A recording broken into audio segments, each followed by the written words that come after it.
हाय दोस्तों दोस्तों मैं आनंद भारद्वाज आप सभी का अपने चैनल ज्ञानपुर में स्वागत करता हूं।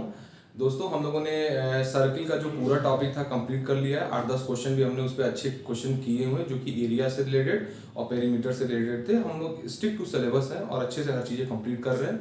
दोस्तों ज्योमेट्री पूरा कंप्लीट हो गया, पूरा टॉपिक कंप्लीट हो गया। आज से दोस्तों हम लोगों ने मैंने क्या बोला था आपको, मैं स्टेटिस्टिक्स का पोर्शन में स्टार्ट करूंगा। ठीक है, बहुत बड़ा टॉपिक नहीं है, छोटा ही टॉपिक है, बट इंपॉर्टेंट इसलिए बन जाता है क्योंकि जनरली लड़के ये टॉपिक पढ़े नहीं रहते या फिर बच्चे किसी एग्जाम की तैयारी कर रहे हैं तो स्टेटिक्स के पोर्शन को इतना इंपॉर्टेंस नहीं देते क्योंकि सिलेबस में नहीं रहता है। बट चूंकि हमारे लेखपाल के सिलेबस में दोस्तों डायरेक्टली ये मेंशन है। मेंशन क्या है? केंद्रीय प्रवृत्ति की माप लिखा हुआ है जिसमें समांतर माध्य, माध्यिका और बहुलक दिया है, मतलब अरिथमेटिक मीन, मीडियन और मोड दिया हुआ है। ठीक है, तो केवल दोस्तों जो हमारे सिलेबस में दे रखा है केवल उसी के अकॉर्डिंग हम बात करेंगे, उसी के अकॉर्डिंग चीजें पढ़ेंगे। तो दोस्तों हम लोग इसमें क्या पढ़ने हैं? स्टैटिस्टिक्स पढ़ने वाले हैं। दोस्तों मेरे इंजीनियरिंग के दोस्तों जब मेरा 3rd सेमेस्टर था तो उसमें भी मैंने स्टैटिस्टिक्स किया। पूरा एक हमारा दोस्तों बोला जाए तो एक हमारा पूरा बुक ही था हमारा स्टैटिस्टिक्स पे। हम लोग पढ़ते हैं इंजीनियरिंग के अपने 3rd सेमेस्टर में। पूरी बुक तो नहीं बोलेंगे लेकिन हाँ उस बुक का 20-30% तो स्टैटिस्टिक्स ही रहता है। तो देखिए बहुत अच्छे तरीके से दोस्तों मैं बताऊंगा। हाँ, बताते समय ये जरूर मैं ध्यान रखूंगा कि जो आपका सिलेबस है उतना ही मुझे पढ़ाना है। पढ़ाने की बहुत सी चीजें हैं दोस्तों स्टैटिस्टिक्स में, बट वो पढ़ाना आपके एग्जाम के पॉइंट ऑफ व्यू से सही नहीं है। तो दोस्तों पहले तो स्टैटिस्टिक्स की बात कर लेते हैं कि क्या है एक्चुअली। देखिए बहुत ज्यादा इन सब चीजों पे समय नहीं देंगे, टू द पॉइंट बात करेंगे। दोस्तों स्टैटिस्टिक्स जो हमारा सब्जेक्ट है वो जनरली क्यों बना? वो इसीलिए बना कि जो भी हमारे डेटा, आप जानते होंगे कि सीजन में भी पोस्ट है स्टैटिस्टिकल इन्वेस्टिगेटर की ना। तो दोस्तों ये एक्चुअली क्या ये होता है, मतलब स्टैटिस्टिक्स में हम पढ़ते क्या है आप ये समझ जाओ कि दोस्तों जो भी रॉ डेटा मिलता है उसको क्या कहते हैं, उसको कलेक्शन कैसे किया जाता है, उसको एनालाइज कैसे किया जाता है, उसका इंटरप्रिटेशन कैसे होता है। बहुत से एस्पेक्ट होते हैं, इनके अलग अलग मेथड्स होते हैं डेटा कलेक्ट करने के भी, उसको एनालिसिस करने के भी, उसके बिहेवियर को भी जानने के लिए बहुत से मेथड्स होते हैं जो हम स्टैटिस्टिक्स में पढ़ते हैं। आप ऐसा कह सकते हो कि दोस्तों ये एक न्यूमेरिकल, जैसे मैं बोलूं कि यदि अरिथमेटिक मीन की बात करूं तो एक न्यूमेरिकल डेटा है। अरिथमेटिक मीन एक न्यूमेरिकल फैक्ट्स है जो कि हमको किसके बारे में बताता है, किसी भी डेटा के बिहेवियर के बारे में बताता है। ये जितने भी हम मीन पढ़ते हैं, मीडियन पढ़ते हैं, मॉड पढ़ते हैं, वो क्या बता रहा है दोस्तों? वो ये बता रहा है कि उस डेटा का बिहेवियर क्या है। एक तरीके से आप ये बात को ऐसे समझो सीधे और आसान शब्दों में। ठीक है, बहुत ज्यादा थ्योरी पे तो हमको जाना नहीं, कोई हम यूनिवर्सिटी या ऐसे कॉलेज लेवल का एग्जाम पढ़ नहीं रहे, हम कॉम्पिटेटिव एग्जाम के लिए तैयारी कर रहे हैं दोस्तों। तो पहले हम सीधा उस पर आ जाते हैं। तो दोस्तों देखिए स्टैटिस्टिक्स में आपके सिलेबस में क्या दे रखा है? अरिथमेटिक मीन दे रखा है। ठीक है, पहला तो आपका दोस्तों टॉपिक है अरिथमेटिक मीन। अरिथमेटिक मीन, इसको क्या बोलते हैं? समांतर माध्य बोलते हैं। एक तो ये टॉपिक है जो हमको इसमें पढ़ना है। अच्छा, इसमें आप ये भाई समझ जाइए अरिथमेटिक मीन में एक तो ज्योमेट्रिक मीन भी होता है, हार्मोनिक मीन भी होता है, जिसको हम हिंदी में गुणोत्तर माध्य और हरात्मक माध्य भी बोलते हैं। उसके बारे में हम बात नहीं करेंगे। आप लोग बोलोगे तो मैं उसका जस्ट फॉर्मूला लिख दूंगा, मान ली एग्जाम में आ गया तो। हालांकि सिलेबस में गुणोत्तर माध्य नहीं मेंशन है, केवल उन्होंने सिलेबस में मीन लिखा होता है। तो आप ये समझ लेते कि मीन में अरिथमेटिक मीन और ज्योमेट्रिक मीन और हार्मोनिक मीन तीनों टॉपिक आ जाता, बट उन्होंने समानांतर माध्य डायरेक्टली मेंशन कर रखा है सिलेबस में। तो हमको इसी पे फोकस रहना है मेनली। उसका भी मैं आपको जनरल फॉर्मूला बता दूंगा, थोड़ा बहुत चीजें बता दूंगा। इसके प्रॉपर्टीज को हमको पढ़ना है और इसके बारे में भी पूरा अच्छे से करना है। इस पे आपके ये क्वेश्चन आने पक्के हैं। एक क्वेश्चन दोस्तों आपके अरिथमेटिक मीन पे आएगा, वो किस तरीके से क्वेश्चन फॉर्म हो सकता है बताएंगे। अच्छा, अरिथमेटिक मीन में जैसे दोस्तों एक आता है, हम अरिथमेटिक मीन पढ़ते हैं सिंपल रॉ डेटा का। Simple raw data, simple raw data एक होता है, एक होता है group data, grouped frequency data, grouped frequency data. और थर्ड पॉइंट दोस्तों है एक अनग्रुप्ड,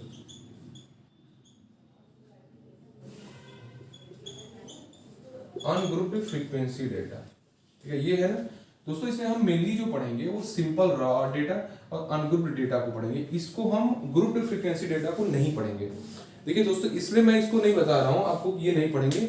इसके लिए क्या होता है, क्वेश्चन का जो मैं बोलता हूं ना कि मतलब क्वेश्चन थोड़ा सा लेंदी हो जाएगा ग्रुप्ड फ्रीक्वेंसी डेटा के लिए। और हम मुझे पता है कि आपके एग्जाम में ग्रुप्ड फ्रीक्वेंसी डेटा का क्वेश्चन नहीं आएगा, या रॉ डेटा पे क्वेश्चन आएगा। इससे पढ़ाएगा तो ये अनग्रुप्ड डेटा पे क्वेश्चन आएगा।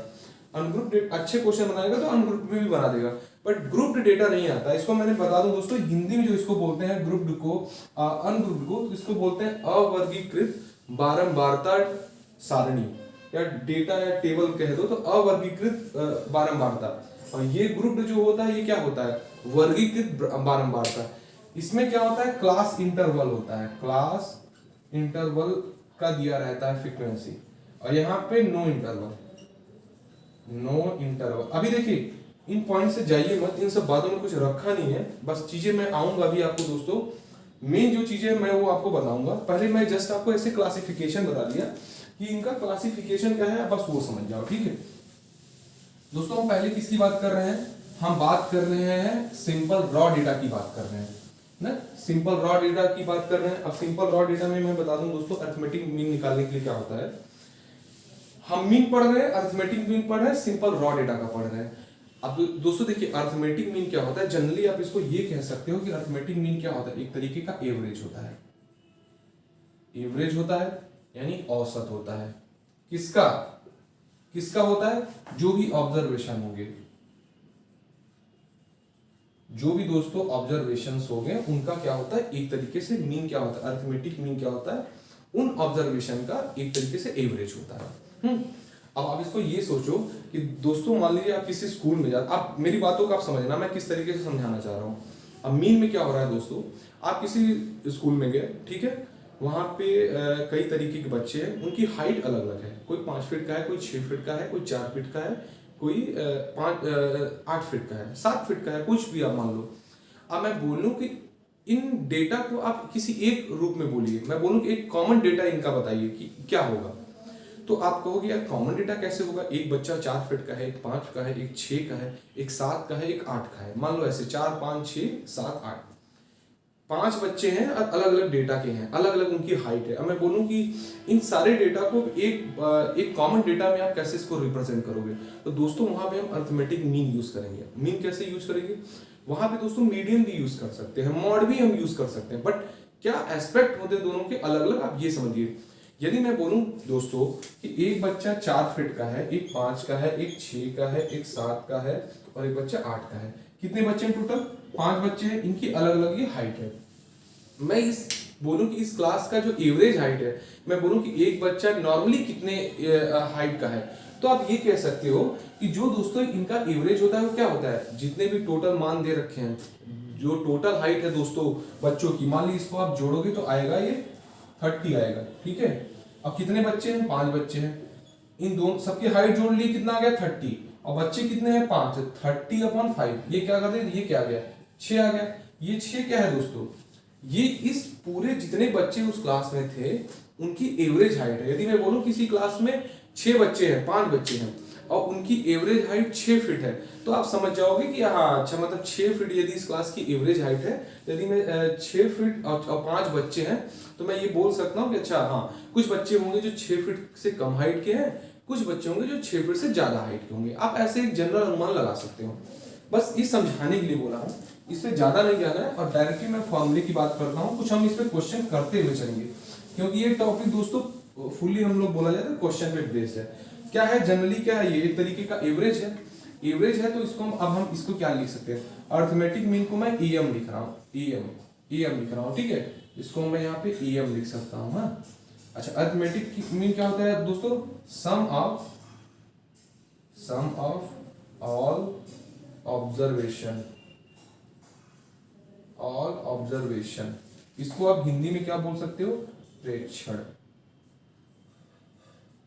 सम ऑफ ऑल प्रेक्षण, सम ऑफ ऑल ऑब्जर्वेशन। सम कर रहे हैं जितने भी ऑब्जर्वेशन, जैसे मैं क्लास में गया था, मैंने 5 बच्चों को देखा था, उनकी हाइट अलग अलग थी, तो ये मैंने क्या किया, मैंने देखा कि हाँ बच्चे किस किस हाइट के हैं, उन सारे बच्चों के मैंने क्या ऑब्जर्व किया कि बच्चे अलग अलग हाइट के हैं। अब मैंने क्या कर रहा हूँ, मैं सम ऑफ ऑल ऑब्जर्वेशन कर रहा है, सारे बच्चों के हाइट को मैं क्या कर रहा हूँ, सम कर रहा हूँ, जो भी मैंने ऑब्जर्व किया था बच्चों की हाइट उसको क्या कर रहा हूँ, मैं सम कर रहा हूँ upon total number of observation, total number of observation. इसका मतलब आप समझ गए होगी क्या है। मैं एक क्लास में गया था, 5 बच्चे वहां पे थे, मैंने उनको क्या देखा कि वो अलग अलग हाइट के बच्चे हैं, उनकी सभी की हाइट का पहले मैंने क्या किया, सम किया अपॉन क्या कर रहा हूँ, कितने अलग अलग मैंने हाइट ऑब्जर्व किए थे, क्या क्या मैंने ऑब्जर्व, कितने बच्चों में ये ऑब्जर्व किया था। तो हम टोटल कितने बच्चे थे, 5 बच्चे थे।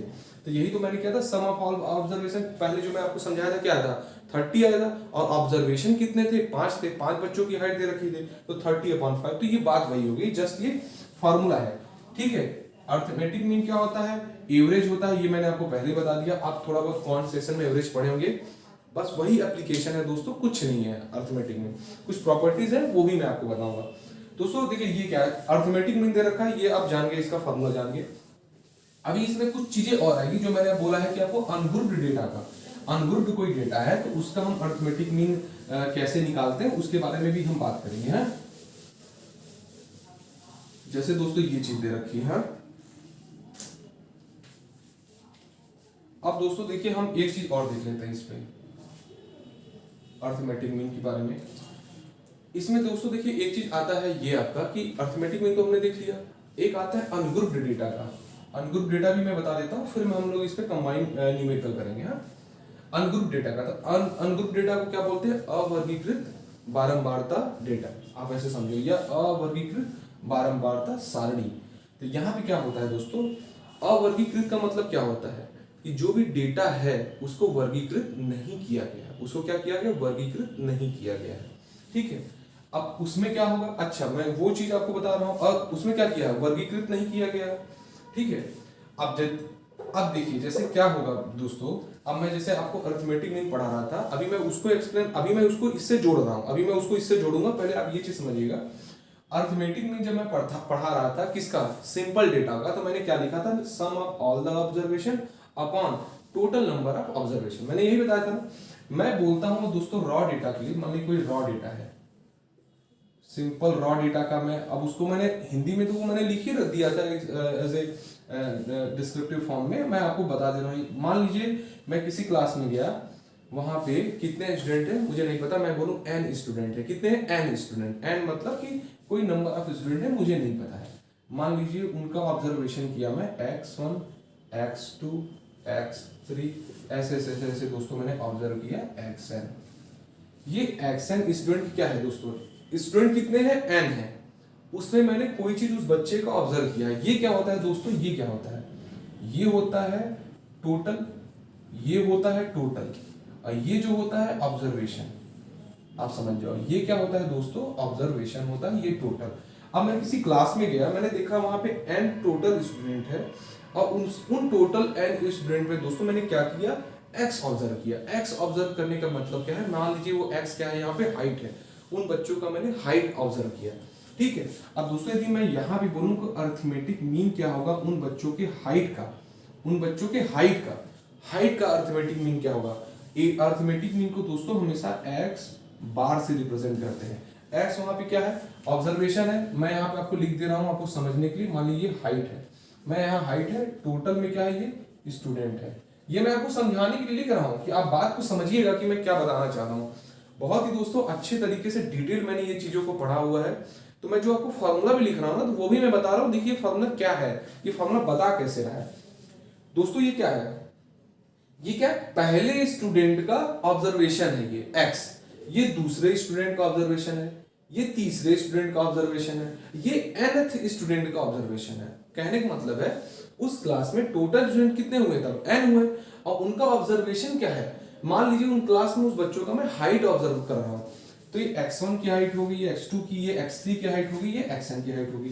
तो अरिथमेटिक मीन क्या होता है दोस्तों, इसको हम रिप्रेजेंट करते हैं x के ऊपर लाइन खींच के बार बोलते हैं, x bar is equals to, इन सब का क्या होगा, ये क्या है, यही तो मैंने ऑब्जर्व किया ना, x2 x3 x4 x5, इन सब का क्या है, ये ऑब्जर्वेशन है, किसका, x का। अब x बार ये क्या है, x क्या है, अरिथमेटिक मीन है, अरिथमेटिक मीन क्या है, ये भी तो एक तरीके से हाइट ही निकलेगी। अब देखिए ये क्या होता है, x1 plus x2 plus x3 plus ऐसे ऐसे करके n, ये क्या है, एक तरीके से आप समझो कि ये चीज में x क्या है, एक तरीके से मैंने आपको पहले एक चीज आप बस समझ जाओ दोस्तों, ये x जो है ये ऑब्जर्वेशन है कि हम उस बच्चे का क्या ऑब्जर्व कर रहे हैं। ये क्या है, उस बच्चे का, वो उस बच्चे का नंबर है, वो कौन सा नंबर का बच्चा है कि जिसका हम हाइट ऑब्जर्व कर रहे हैं या एक्स ऑब्जर्व कर रहे हैं। तो यदि मैं x3 बोलूं तो ये x3 ये बताता है कि तीसरे बच्चे की हाइट ये है, x2 बताता है दूसरे बच्चे की हाइट ये है, x1 बताता है कि पहले बच्चे की हाइट ये है। समझ गए? तो ये x1 x2 x3 क्या बता रहा है, ये बच्चों की हाइट बता रहा है।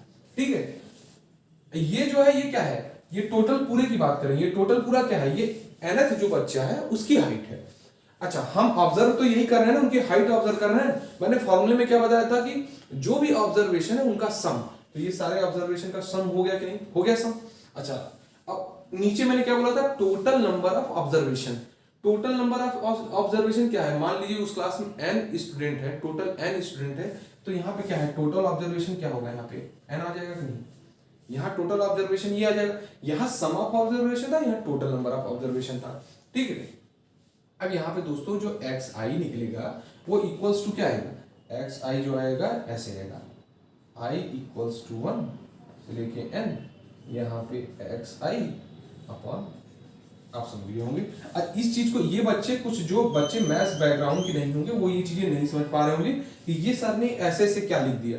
दोस्तों ये जो साइन होता है, ये वाला साइन, ये बताता है कि सारी चीजों का योग है।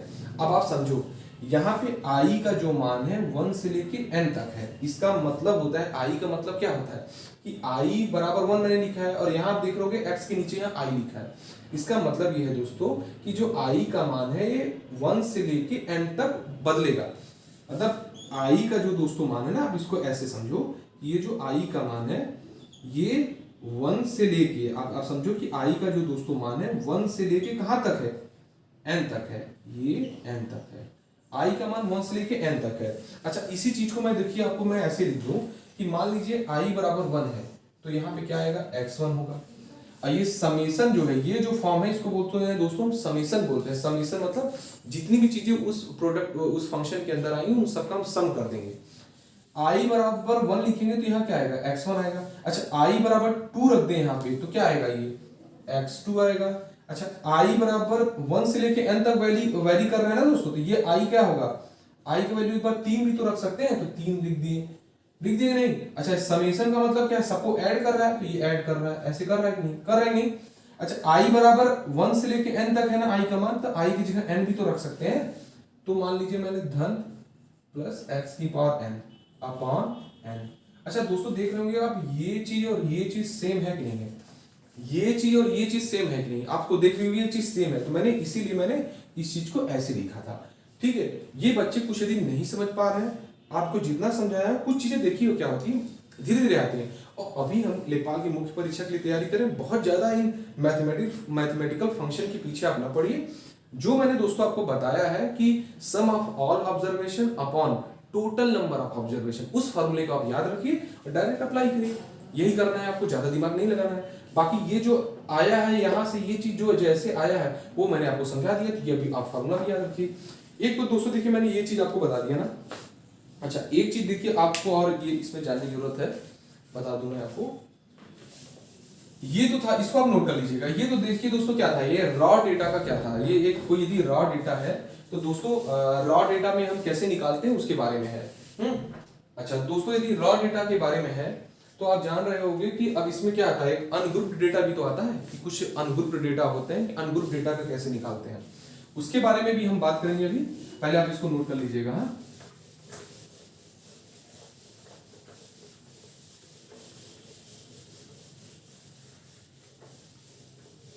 या देखिए दोस्तों, आप अनग्रुप्ड डेटा भी बोल सकते हैं या आप वेटेज एवरेज भी बोल सकते हैं। कई जगह वेटेज एवरेज की भी बात होती है, लोग बोलते हैं इसको एक तरीके से। कहने का देखिए अलग अलग तरीका है। हाँ, वेटेज एवरेज या जो अनग्रुप्ड डेटा की बात हम करते हैं दोस्तों, जो अनग्रुप्ड हमारे डेटा होते हैं,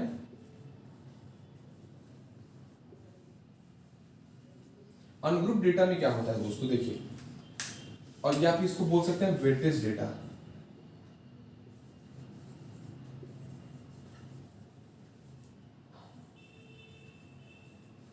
थोड़ा सा लग रहा है डार्क कम रह गया आपका ब्लैक कलर। हाँ, अनग्रुप डेटा की बात करते हैं। देखिए या वेटेज डेटा की बात करता हूँ। देखिए दोस्तों, वेटेज डेटा क्या होता है, जब आप किसी क्लास में जाते हो, ठीक है, आप समझना मैं क्या समझाना चाह रहा हूँ। आप किसी क्लास में जा रहे हो, अनग्रुप डेटा या वेटेज डेटा क्या बताता है एक तरीके से कि दोस्तों देखिए, आप किसी क्लास में जानते हो तो कुछ हमें यदि किसी चीज़ का एनालिसिस, स्टेटिस्टिक्स क्या है, डेटा का एनालिसिस है, उसको कलेक्टिवली उसको कलेक्ट करना होता है, उसका एनालिसिस करना होता है, उसके बिहाफ पे कुछ इंटरप्रिटेशन करना होता है, ये होता है स्टेटिस्टिक्स, ठीक है।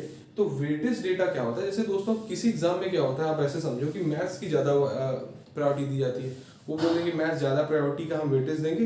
या आप किसी सेमेस्टर आप कई बार क्या होता है, बच्चों के रिजल्ट भी आते हैं, आप उसमें ऑब्जर्व करते होगे, बोलते हैं कि भाई जो फर्स्ट सेमेस्टर का रिजल्ट है उसका हम 25% लेंगे, सेकेंड सेमेस्टर का 50% वेटेज है, थर्ड ईयर का आपका क्या बोलते हैं 75% वेटेज है, और फोर्थ ईयर का आपका 100% वेटेज है। इसका मतलब क्या है कि फोर्थ ईयर के जो रिजल्ट को ज़्यादा प्रायोरिटी दी जा रही है, थर्ड ईयर को उससे कम, सेकेंड ईयर को उससे कम, और फर्स्ट ईयर को उससे कम प्रायोरिटी दी जा रही है। उसी तरह दोस्तों कई बार क्वेश्चन में ऐसा होता है अनग्रुप डेटा या वेटेज डेटा में, मैं बोलूँ कि कोई बच्चा है या फिर मान लीजिए कोई बच्चे हैं, मैथ हो गया, इंग्लिश हो गया, साइंस हो गया, ठीक है। अब जैसे मैं बोलूं दोस्तों कि मैथ में 40, 30, 35, इसका वेट 5 है, इसका वेट 3 है, और इसका वेट 2 है।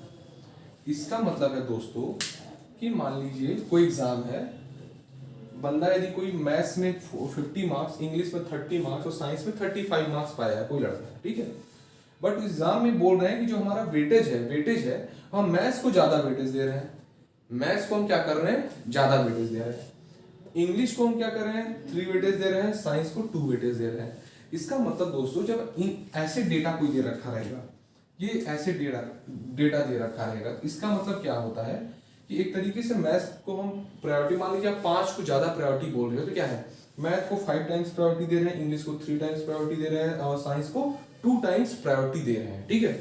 अब जब दोस्तों ऐसे जब डेटा का हम निकालते हैं, क्या हम ऐसे डेटा का जब एवरेज निकालते हैं, तो इसमें दोस्तों क्या होता है, हम क्या करते हैं, यहाँ पे जो एवरेज आता है x बार आता है, इसका वेट कितना है, ये w, इसको क्या लिखते हैं w लिख रहे हैं, वेट को w लिख दे रहे हैं, ठीक है। और ये क्या हो गया दोस्तों आपका, ये आप समझाओ ये कि आपका ये हो गया ऑब्जर्वेशन हो गया, ये क्या है, ऑब्जर्वेशन है।